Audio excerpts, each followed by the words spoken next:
Good morning students. बेटा, जैसा कि आप लोगों को पता है कि आप लोगों का सिलेबस पूरा हो गया है।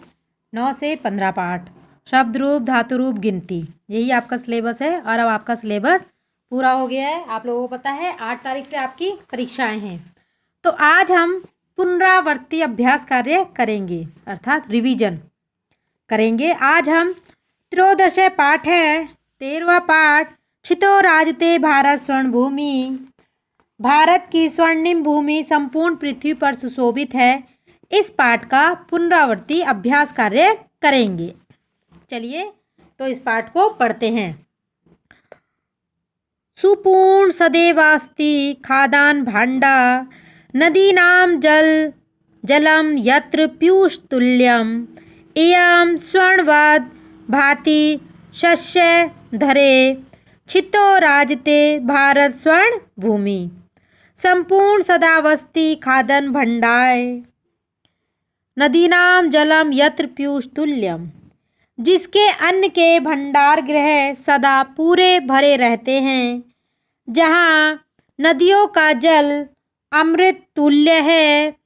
इयं स्वर्णवद् भाति शस्य धरम, और जहाँ जो फसलों के कारण सोने की तरह सुशोभित होती है।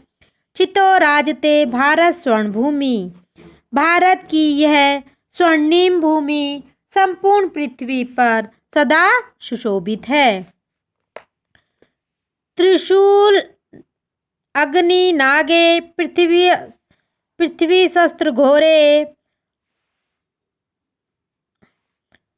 अणुणानां महाशक्ति भी पूरितेयं, सदा राष्ट्र रक्षातारम धरेयम, छितो राजते भारत स्वर्ण भूमि। त्रिशूल अग्नि पृथ्वी शस्त्र घोरे, यह धरा, त्रिशूल, अग्नि, नाग, पृथ्वी तथा आकाश नामक 5 अगुणा महाशक्ति भी पूरितम, भयंकर मिसाइलों से तथा अणुओं की महान शक्ति से सुशोभित है। सदा राष्ट्रक्षतान धरेयम, यह भूमि सदा राष्ट्र की रक्षा में लीन वीरों की भूमि है। छितो राजते भारत स्वर्ण भूमि, भारत की यह स्वर्णिम भूमि संपूर्ण पृथ्वी पर सुशोभित है। इयं वीर भोग्या तथा कर्म सेवया, जगद वंदनीय च भूदेव गेया, सदा पर्वणामुत्स्वानं धरेयं, छितो राजते भारत स्वर्ण भूमि। इयं वीर भोग्य तथा कर्म सेव्य, यह भूमि सदा वीरों के द्वारा भोगी जाने योग्य, उत्तम कर्मों से सेवित होने योग्य है। जगद वंदनीय च भूदेव गया, सारे संसार के लिए वंदनीय है तथा देवताओं द्वारा स्तुति गान करने के योग्य है। सदा पर्वणामुत्स्वानं धरेयम, यह सदा त्योहारों तथा उत्सवों की भूमि है। छितो राजते भारत स्वर्ण भूमि, भारत की स्वर्णिम यह भूमि सदा सारी पृथ्वी पर सुशोभित है।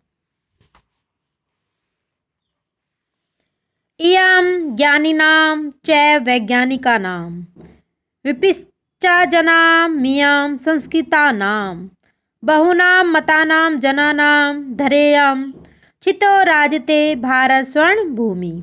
इयं ज्ञानिनां च वैज्ञानिकानां, यह ज्ञानियों, वैज्ञानिकों, विद्वान जनों तथा सुसंस्कृतों की भूमि है।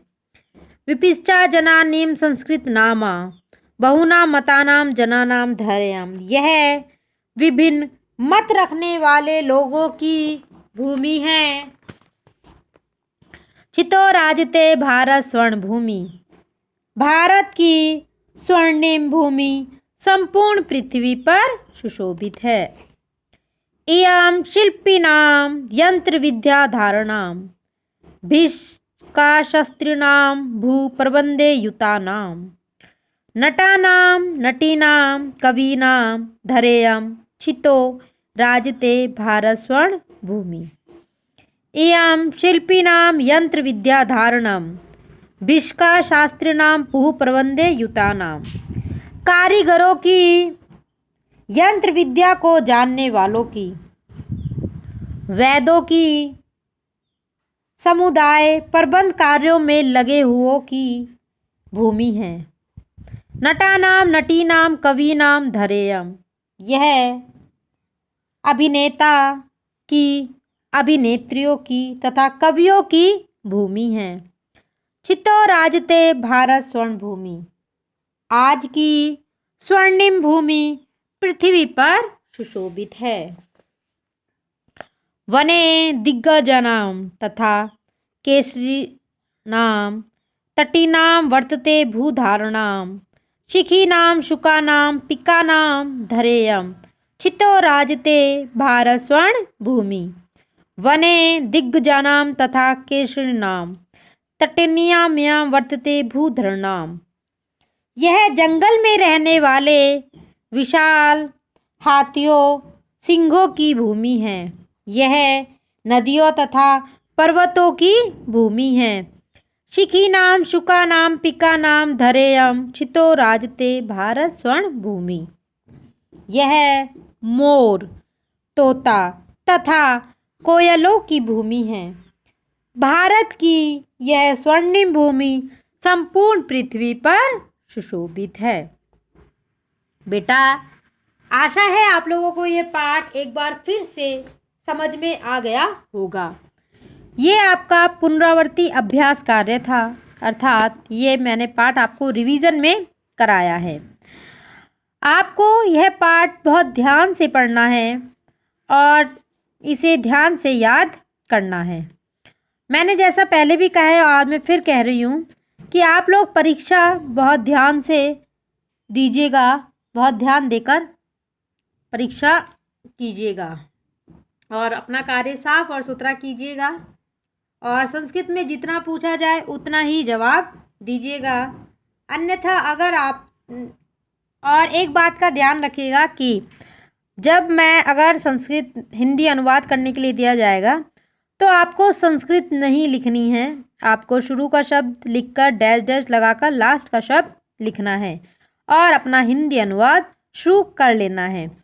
आपको संस्कृत में दो तरह से, जैसे हिंदी में गद्य और पद आते हैं, उसी तरह संस्कृत में भी गद्य और पद आता है। गद्य का मतलब, जैसे कि मैं आपको बता देती हूँ, जैसे कि पाठ है, पाठ के बीच से अगर मैं आपको पाठ के बीच से पैराग्राफ देती हूँ वो गद्य कहलाता है, और जो श्लोक के माध्यम से आपको अनुवाद लिखने के लिए दिया जाएगा वो पद कहलाता है। इसलिए संस्कृत में भी दो तरह के हिंदी अनुवाद आपको लिखने के लिए आएंगे, एक गद्य और एक पद। एक पाठ के बीच का पैराग्राफ और एक कोई भी श्लोक आपको लिखने के लिए आएगा। तो इसलिए आप, आशा है कि आप लोग अपनी परीक्षाएं अच्छी तरह से देंगे